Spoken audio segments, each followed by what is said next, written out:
থাপ্পড় দিয়ে কয় কি এর কাঠ বিলি করো, বইলা কাঠগুলো থাপ্পড় দিয়ে নিয়ে আমার হাতের থেকে বাড়ি শুরু করছে সুমন ভাইয়েরে আর হইলো হাসান ভাইয়েরে।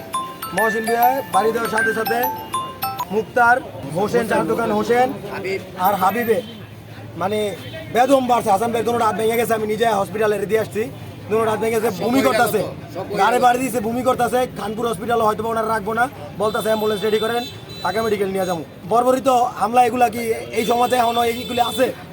আচ্ছা, বহিরাগত মানুষ স্ট্যান্ডে আমরা ব্যবসা করি, আমরা নিরীহ মানুষ, আমাকে উপরে কেন হামলা করবো? ওনারে সাপ বলতেও লজ্জা হইতাছে।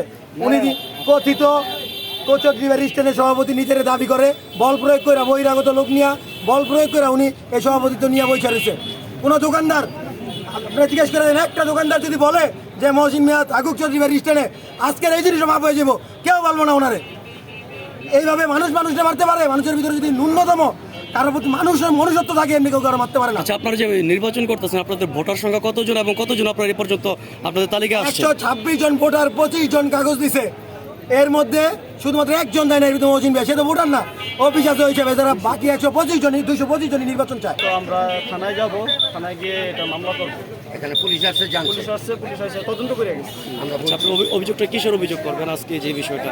আমাদের উপরে অতর্কিত হামলা করলো, এই জন্য হঠাৎ করে আমরা কালকে অনুষ্ঠানের এই দাওয়াত দিতে এসেছিলাম সবেরে, এই হঠাৎ করে আইসা অতর্কিত হামলা করছে। আমাদের সাথে প্রায় 6-7 জন আহত করছে। হাসান নামে একজন গুরুতর আহত, ওরে হয়তো নারায়ণগঞ্জ রাখবে না, ঢাকা নিয়ে যেতে হবে, বমি করতেছে, মাথায় আঘাত লাগছে। আচ্ছা, এখন আপনাদের দাবি কি? মানে আমরা চাই সুষ্ঠু নির্বাচন। খ্রিস্টানে প্রায় 1 যুগ ধরে নির্বাচন হয় না, মহসিন ভুইয়া একাই সব কিছু খায়।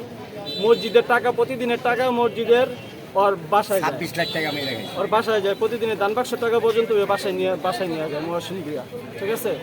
দোকানদার হাসান যেই প্লটারে মারছে, ওই প্লট থেকে ওই হাসানে কিছুদিন আগে একটা দোকান নিছে, এই দোকান নিতে গিয়ে ওর চাঁদা দিয়ে দোকান নিতে হয়েছে মহসিন ভুইয়া। কত টাকা দিচ্ছে? প্রায় 10,000 টাকা। এক সভাপতি আছে যে বিভিন্ন দুর্নীতিতে এবং মানুষের বিভিন্নভাবে এই নির্যাতন করে এবং বিভিন্নভাবে ধান্দাবাজি করে জন্য ব্যবসায়ীরা অতিষ্ঠ। ব্যবসায়ীরা আমার বরাবর তারা দীর্ঘদিন ধরে একটা দাবি করেছে, তারা নির্বাচনের মাধ্যমে একটা কমিটি চায়। আজকে 2 মাস পূর্বে তাদের দাবির পরিপ্রেক্ষিতে সবার সাথে আলোচনার পরিপ্রেক্ষিতে একটি নির্বাচনের ব্যবস্থা করা হয়েছে। এই নির্বাচনকে বানচাল করতে সাবেক যে সভাপতি 3 বার আমার সাথে নির্বাচনে ফেল করেছে, উনি আমার উপর খুব জেলাস। আমার সাথে একবারও জিততে পারে না, বিপুল ভোটে হারে। তাই এই জেলাসির কারণে আজকে আমার সাথে জেলাসি আছে, কোনো অসুবিধা নাই, 10 বার নির্বাচন করুক, আমার সাথে কোনো অসুবিধা নাই। কিন্তু যখনই নিরীহ ব্যবসায়ীরা একটা নির্বাচন চায়, নির্বাচনের মধ্যে কমিটি চায়, এতে দোষের কি? আমি তো দোষে কিছু দেখি না। মহাশূন্য তো কেউ নির্বাচন করতে না করে নাই। তো যেখানে 240 জন ভোটার, তার মাধ্যমে 227 জনই এই রেজিস্ট্রেশন করেছে নির্বাচনের জন্য। এবং মহসিন যে কমিটি করেছিল তার নিজের পকেট কমিটি, সেই পকেট কমিটির সব লোক এখানে নির্বাচন চায়, তারা নির্বাচনে অন্তর্ভুক্ত হয়েছে।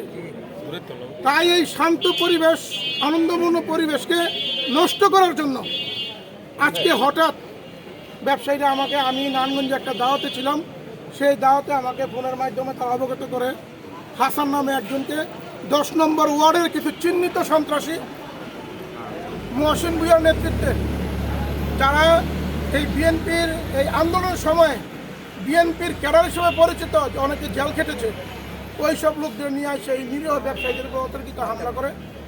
এবং যতটুকু শুনলাম, হাসান নামে এক ব্যবসায়ীকে অনেক মারধর করা হয়েছে, তার হাত পা ভেঙে দেওয়া হয়েছে এবং এখন নাকি বমি করছে।